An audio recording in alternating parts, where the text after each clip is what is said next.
Welcome everybody to the resilience session, the key to surviving loss. I'm here with my co-host Alan Pedersen. You can just see me because it's only one host at a time here. So again, this is part of the Open to Hope virtual event for finding hope during uncertain times. I'm just going to say a couple of things and then turn it over to Alan to introduce himself as well. The reason I do this work is because of the losses and how we've become resilient. So I've lost 3 of my 4 children, one in a miscarriage, two babies, one in a miscarriage, one in a full-term stillbirth, Robbie, and then my 21-year-old son, Brent, died in a motorcycle accident 17 years ago. About a year after that, my 30-year marriage ended, and the grief was a catalyst for that, not the whole cause, but it was a catalyst. I had a wonderful second marriage to my second husband, Jim, and he died suddenly 2.5 years ago on his way to work of a widowmaker heart attack. That's him in the middle picture underneath. My son, Brent, is the one on the left. He was on his way to being an Army pilot when he died.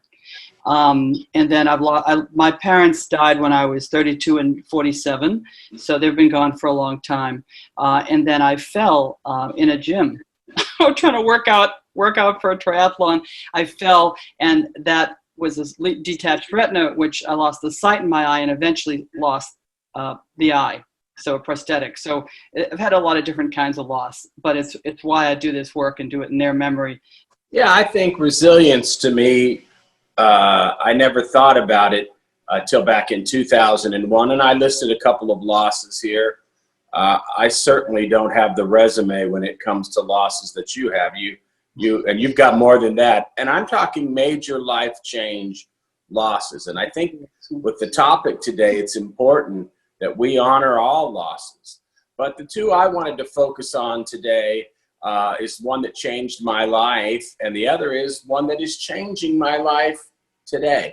And the loss of my daughter, Ashley, the death of my daughter, Ashley, in an automobile accident on August 15th of 2001 is, that's the day that life as I knew it ended and life as I now know it began.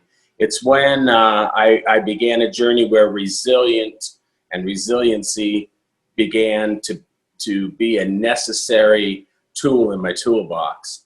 And then recently, for many, many years working with grieving individuals and for all loss, but a lot of my focus has been on families who've lost a child. Then recently, I go out on tour every year. That's my livelihood. It's my mission, my ministry. It's what I do full time. And this spring was going to be my final big year, and it was going to be a major national tour. And with COVID-19, it came along, and you and I were going to be in Hawaii. In March, right? Yeah. I was headed to California, and it's like in a matter of days. I have friends that are in the music business and whatever, and within a matter of days for us, our entire spring tour is just canceled, just gone and done, and all this work and preparation you put into it, and then before long, really maybe the rest of our year is done, and this affected everybody in some way. And so many people can relate to that. So the question is resiliency, again, is a needed tool in the toolbox. Very powerful. So those are my losses, and I'm excited to be here today with you. And thank you to everybody who is a part of this today. Yeah, thank you so much. It really has had a major impact, but there are some good things that are coming out of this pandemic, and one of them is this ability that everybody's become pretty practiced in coming up with these virtual events. And look how many people can join from the comfort of their home that they might not have made. I had my events all canceled through October this year, and but look how many people can take advantage of it anyway. So I'm just going to read the resilience. The definition of resilience, according to Merriam-Webster, is an ability to recover from or adjust to a misfortune or change, and that really says a lot. But that's kind of the basis for all this. And so what Alan and I did when we put this together is we said, look, let's come up with kind of effectively an acronym for resilience where we've got a point that makes it a little easier to remember. So I'm just going to read through them quickly, and then we're going to go in depth talking about it together. So resilience, recognize the significance of your loss. Educate. You want to educate yourself on grief and unavailable resources. Self-care is important. Start that as a foundation. Identify your support options that fit your style. Lean into your loss, acknowledging, that it's a lifelong partner with you. Instincts, rely on your instincts rather than the opinions and expectations of others. There's definitely effort involved. Processing grief isn't easy. It takes time and effort, but normal. Understand your grief process is unique and normal. There's nothing wrong with you. Celebrate the lives and memories of your loved ones. And then finally, E, embrace the change and the new resilient you.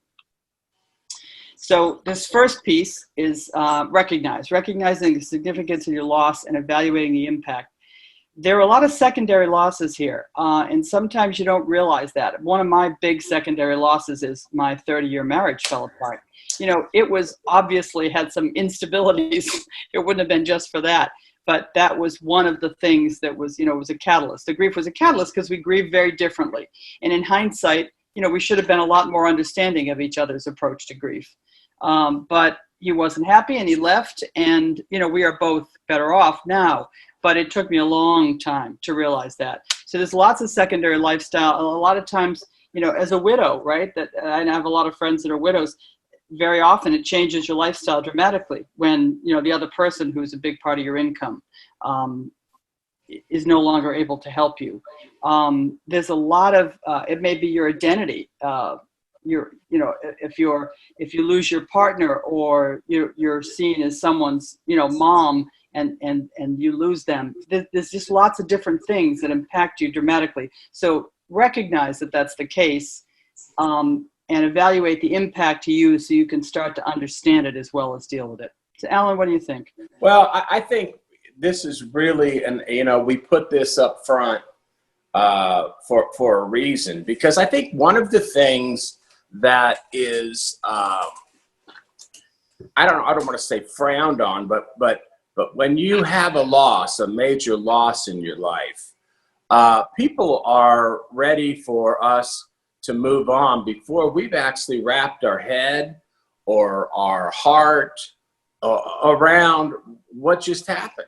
And we cannot make decisions and we cannot move forward until we acknowledge where we are. Why don't you go ahead and start the next one, Alan? Well, educate. That's an important one to me. I do, when I speak, I always tell people I do a lot of interviews, and I know you do as well. And it seems like every time I'm interviewed about grief and loss, or the work I do with the Angels Across the USA Tour, I get asked the question, Alan, how do people get through a life-changing loss? How do they do it? And then I say, the newspaper wants to give you a paragraph, or if you're on radio, 30 seconds to try to answer this great, big, complex question. And my answer is always two things. One is educate yourself about the process, and two is to find support, whatever that means to you. So educate yourself to what is it that I'm going through. Now we've done that first part where we've recognized our loss. So now what does that mean? How do I educate myself? What is going on with me physically? And if we recognize what's going on, then we can identify, as we'll talk about later, what we can do. And then reaching out to find other people that have had maybe similar experiences, because you can learn from them. Everybody has a different take on it, and you can really, you can listen to each other, and that helps tremendously. But also, you'll learn something from other people that have been through things like this. Yeah, let me reach back to just add one final comment from me on what you talked about, resources. When Ashley died in 2001, Barbara, I could barely go to the library, or back then they actually had bookstores, and find a book on what it was like to be a father and having a child die and how you survived it. And thank goodness when I went to my local support group, when I found that they had a library of some of the books that were out there. But it's different today, Barbara, and I'll throw it back to you when I'm done with my comment here, because you also offer tremendous resources. But if you just take the organization who put this together today, Open to Hope, and it's opentohope.com, anybody with any type of a loss, it could be the loss of a pet, no loss is marginalized or seen as greater than or less than, but any type of loss, you can go to opentohope.com and you can find a radio program, television program, article, podcast, webinar, talking about that loss, from people who've experienced that loss, from people who have gone through the deepest and darkest of valleys and have found a quality of life again.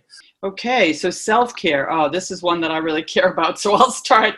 You go for it. Yeah, thanks.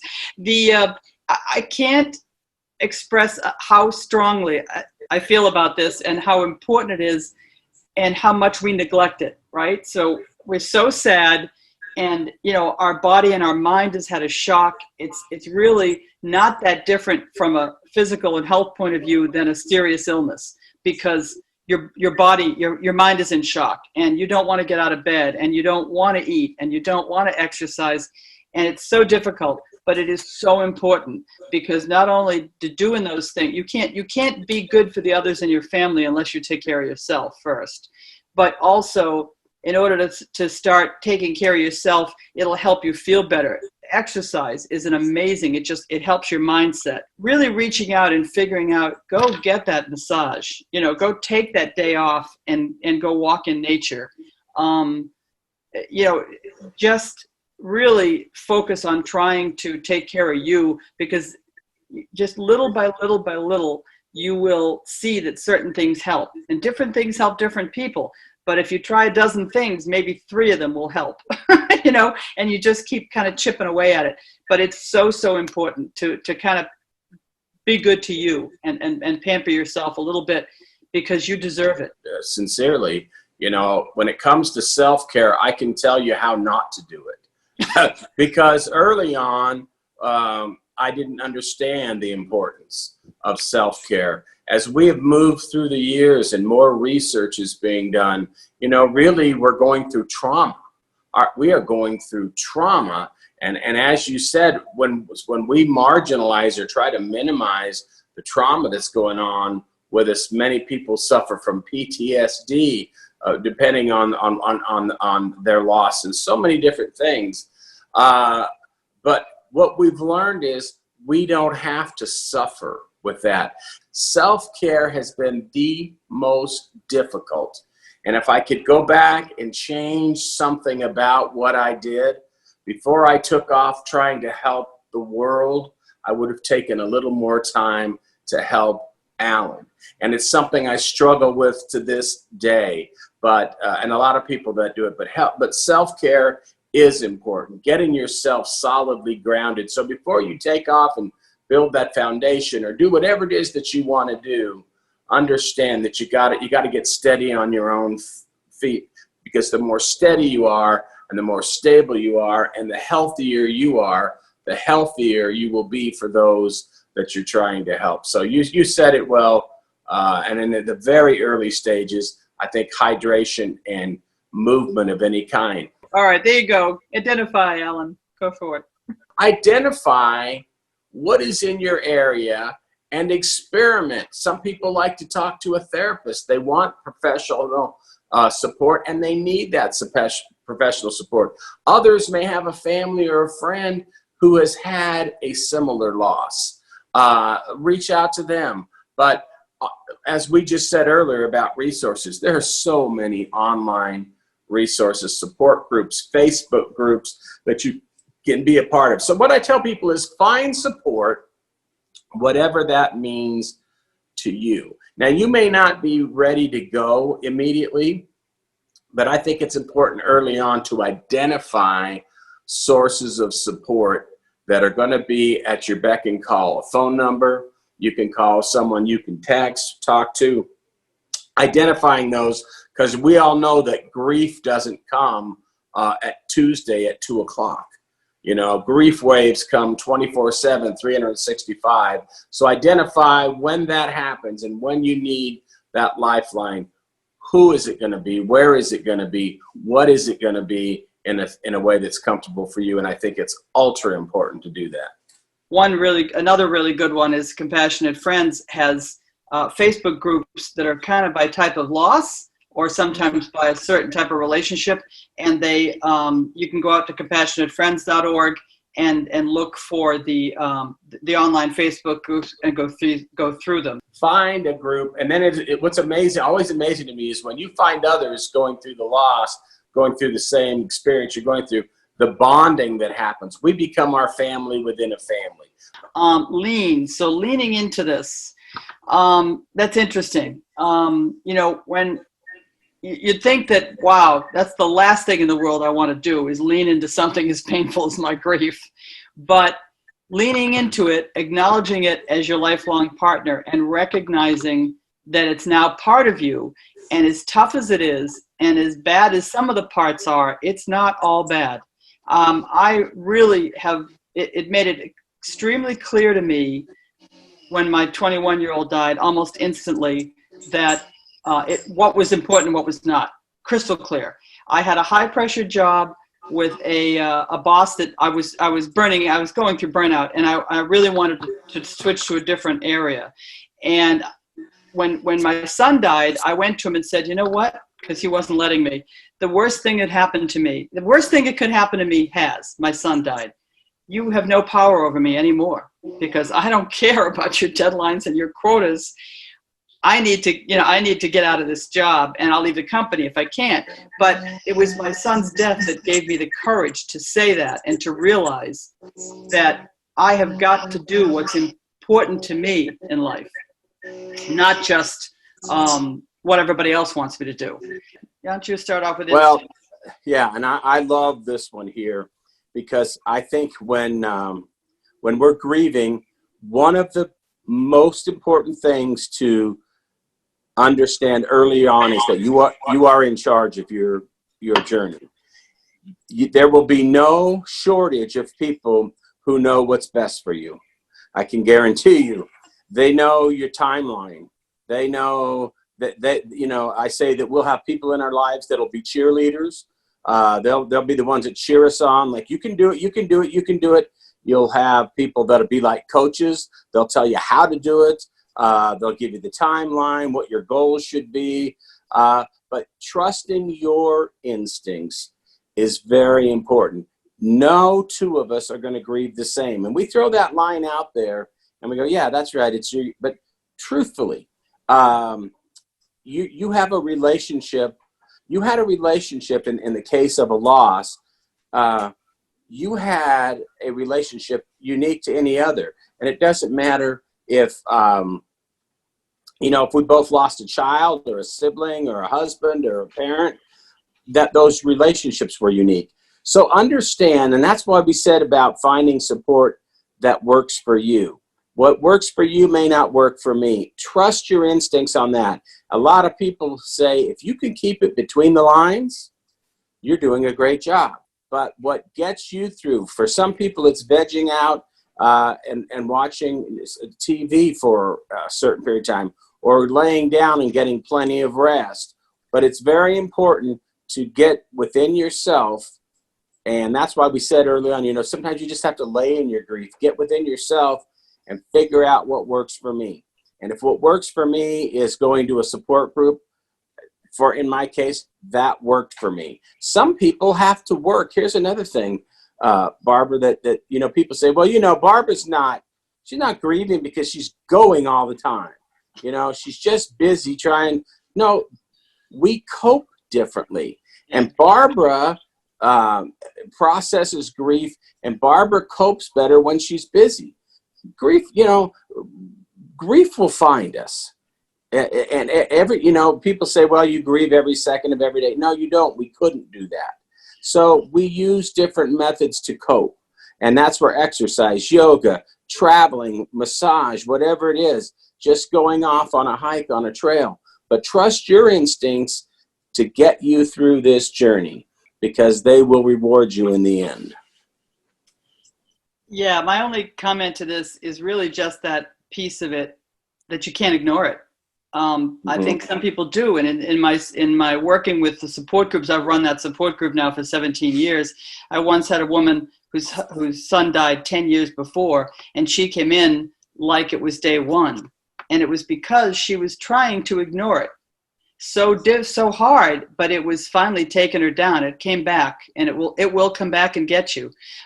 So the point is, with this, it does take some effort, but please don't ignore it. You need to find some way to help yourself, and nobody knows what that is like you do. Right. So trust your gut. But never forget, it takes effort to process this. It'll be the hardest work, I promise you. Yeah. It's the most rewarding work, but some of the hardest work you will ever do in your life. So why don't you go ahead and start normal then? Well, Alan? normal, that's a word we use in the grief world all the time. Find your new normal. I really don't like that term. Some people do. If you like it, fine. If you don't, that's fine too. I tell people I wasn't all that normal to start with. So really, but there is, life is going to be different. And, what we talked at the opening about, people that have to have acceptance. And I said, I was taught, we don't have to accept, but we have to acknowledge. And one of the things that I believe is important to acknowledge is that our life is going to be different. The trajectory of our life changes with things like this. And let's just use COVID-19, something everybody can relate to now. Who is the person out here whose life wasn't affected in some way? And in the case of me with Ashley, let's just say this, holidays for me. Barbara, we're coming up on 4th of July with the day that we're taping this right now. Well, that was an Ashley, she loved 4th of July. I understand that Independence Day for me is always going to be different. And you said something early on that I think is so important to talk about. There's going to be good things that come into your life. I defy anybody who has walked a grief journey for any length of time that can't say, well, there has been a good thing come into my life. Of course there have been. We meet people. We have experiences we would have never had.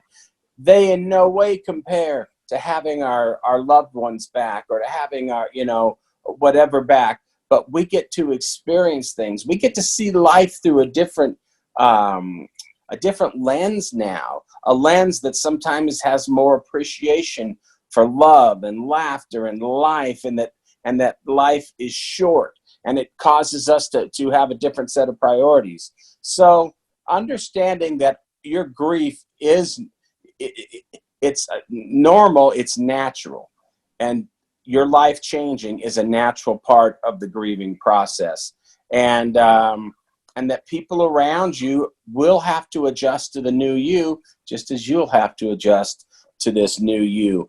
But when people try to diagnose things and say that, yeah, that's not right, or this isn't, this is unusual, or it's taking too long, it's 6 months, you should be over it. That's nonsense.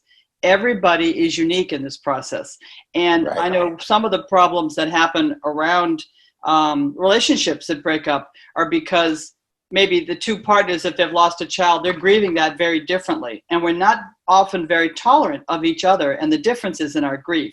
So if you try not to judge so much and understand that, you're both grieving, but you're unique individuals and personalities, and your relationship with the lost loved one is also unique. You really can't judge. Comparison is really not useful because you don't really know the depths of that, even if you're in the same family. Just give people space and respect that they're going to be different, and don't expect them to act like you do. The celebrate, I love to celebrate. You know that. Oh, yeah. I've been a part of a few of those. Yeah, really. And just, and it might not have anything to do with like eating or drinking. It might just be that, I'm taking a walk on the beach, or I'm going, crazy buying things, for grandkids, or just celebrating life is so important, and celebrating the memory of your loved ones is important. So part of what helped me get through was rituals. I last saw my son Brent. He turned 21. We took him to Las Vegas for the weekend with his fiance and the five of us, with my son Brad and my husband. And I actually went back and repeated that entire trip. I went to all the different places I had last been with him. And somehow it felt good to do that. You got to figure out, what does, and I did do some scholarships, and again, we do this work in memory of our loved ones, but to celebrate the lives. And now the biggest thing for me, and one of the biggest turning points for me, was when I realized that, wait a minute, this is not just about a loss. This is about the gift of his life and the life of my husband, Jim, and everybody that, my babies. It's like, would I rather have never known him, or would I go through it again, only having him 21 years, and I would do it again in a heartbeat. And when I started thinking about his life as a gift and not just a loss, it was a huge turning point for me. Because now, when I think of him, I don't think of the loss. I think of all the fun things we did on mother-son trips. But I think of his smile and his confidence and his jokes, and we had so much fun together. And that's how I love to think of him now, as opposed to the loss, at the time. When we've had a deep loss, we truly aren't celebrating their life. We have to go through the mourning process and the grieving process. But celebrating their life through ritual will become one of the most healing things we ever do, because we live in a busy world. And what we find is, as time moves on, people less and less say their name. Ashley is a part of me for as long as I take a breath.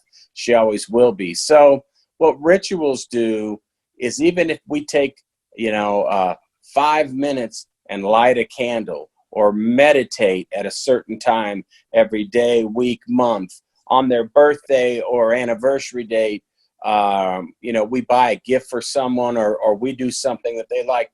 It gives us a unique focus on the relationship, not the death. Embrace. Yeah. Why don't you go ahead with start this one? Well, I think that if you're somebody who's newly bereaved and I tell you to embrace the change and the new you might be slightly offended. Grief's going to take you someplace, and we can't necessarily say where that place is, but because everyone's going to go somewhere unique. The worst thing that could ever happen to me happened. So why am I afraid to go do what I really want to do? And for all of us, it's different. So if you're newly grieving and listening to this, that's where you lean on our hope, like the Horsleys say. Lean on Barbara's hope.